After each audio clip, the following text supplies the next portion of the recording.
You know what the worst thing about Magic the Gathering is? Besides werewolf decks, I mean. It's that you can't play it by yourself. Doesn't matter how good you are at deck building, if you don't have someone to play with, then all you've got is some colorful cardboard arranged in a weird way. Lucky for you, Wizards of the Coast invented blue, the color that is to MTG what Solitaire is to board game night. It's the color of logic and technology, seeking perfection through knowledge, if the wiki can be trusted. However, much like white, this is where we see blue's major failing. A complicated solution isn't always the best solution, and blue loves nothing more than coming up with complex plans. Now, if that plan goes off, everything is great. But that's a pretty big if, and more often than you think, you'll be sitting in front of a half-finished Lego Death Star that your cat discovered mere moments ago. But what about the gameplay? Mostly, Blue's gameplay is saying no to people and watching your entire friend group slowly regret inviting you to game night. Seriously, building a mono blue deck is like building a suit out of bacon and wearing it to Jurassic Park. Luckily, Blue has a lot of answers. Bounce effects, tap effects, making copies of stuff, stealing other people's creatures, getting extra turns, not to mention it's the color with the most counterspells and the most efficient card draw in the game. So you can see why everyone would hate you, right? Playing blue is kind of like the classic interpretation of a wizard, like Merlin, or being the leader in the heist movie. A master strategist coming up with plans, buying themselves time while all those moving pieces they set up do their work in the background, all the while facing challenges and tricky situations. But there has to be problems with it or no one would play any other color. So blue is slow, both in terms of mana generation and playstyle. Say you're playing against a red player, and you have a counterspell, a Swarm Intelligence, Tasha's Hideous Laughter, and a Hullbreaker Horror in your hand, plus 10 untapped mana. You could play the Swarm Intelligence first, then Tasha's to double the mill effect, assuming you're playing a mill deck, but you'll be left with 1 untapped mana, and if they have a creature on board, you won't be solving the immediate problem, even if you further your main strategy. Then again, if you play the Hullbreaker, then Tasha's, you could bounce a creature or a spell, and you won't have enough mana to play that counterspell if your opponent removes the Hullbreaker during their turn.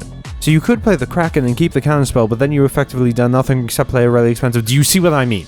This stuff gets complicated, especially if you're playing paper Magic instead of Arena and have to track all of this by yourself. Blue's the kind of color that can have 3 triggers go off before your turn even starts, and you would not believe how easy it is to forget all that when your friend's Eldrazi is staring while rubbing its tummy. You know what blue is? The card game equivalent of overthinking. You keep imagining all of these worst case scenarios and hoarding resources to deal with it until you realize you're 10 turns in and haven't done anything. It's like that, but with Krakens and shit. Speaking of Krakens, what creature types are known to appear in blue the most? Well, usually things known for being tricksters, schemers, and strategists. Also fish. All manner of wet things, really. But sometimes nerds and sometimes birds. Cat. Lion. Thing. It's sphinxes, okay? Let's start with merfolk. Maybe the biggest example of true blue creatures. No, don't look at the green ones, they don't exist. Merfolk like to be together, protecting themselves when other merfolk are on the board, making their fellow fishfolk stronger, and playing a couple of tricks of their own. Sphinxes are next, big flying bird, cat, lion things that love using their special abilities. Everything from scrying to giving themselves hexproof, to bouncing creatures, to drawing more cards, to mind-wiping young people. Sphinxes are a really powerful utility type that are as annoying to play against as they sound. Wizards! You can't talk about blue without wizards. They love card draw, bounce effects, countering spells, untap, plus a lot more. Wizards are definitely the most blue creature type in the game, even more so than the last one I said was that. Some other creature types include things like krakens, leviathans, and rogues of all sorts. Interestingly, there aren't a lot of creature types for mono blue typal, and also tribal in the game has been officially changed to typal, so that's the nomenclature I'm going to be using from now on. If I had to make a ranking of the colors based on which is the easiest for a new player to get into, white would be firmly in second, while blue would be second to last. There's only one color that can beat it in terms of sheer complexity, but to be fair, that other color is cheating.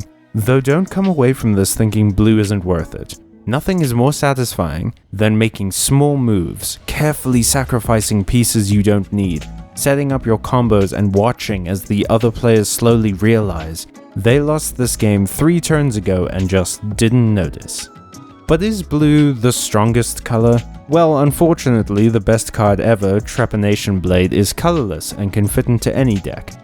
Still, if you like the idea of throwing a cold bucket of reality on your opponent's plans, hatching a scheme and watching all of the little pieces slowly fall into place, winning with alternative win cons, and watching your friends throw their hands up in annoyance, then blue might be the color for you. If not, stay tuned. We're doing black next. Ciao! Thank you so much for watching. We made the deadline. I wasn't worried. Were you worried? I wasn't even a little bit worried. These kinds of videos wouldn't be possible without the support from our patrons, especially Dorian and Liam Anderson, our $5 a month patrons. This is the longest form kind of video I've ever done, and knowing that there are 2 people out there who are giving us $10 collectively for me to do this kind of stuff is a huge boost to my motivation. If you want to help keep these videos going and make this sort of a full-time thing for me, because I am looking for other work and then the videos will slow down, then the best way to do that is to support us through the Patreon, or donate during the streams, join the YouTube membership, buy us a coffee. Any of those options are great. But if you can't support us monetarily, don't worry. Go and share the videos, comment and like on them. That extra engagement will really help us with the ad revenue and keeping this as a day job for me, which will give me more time to work on all of these videos. In the meantime, thank you again for watching and have a great rest of your week, and always remember to look your blue player in the eye when you tell them to go home. Bye bye.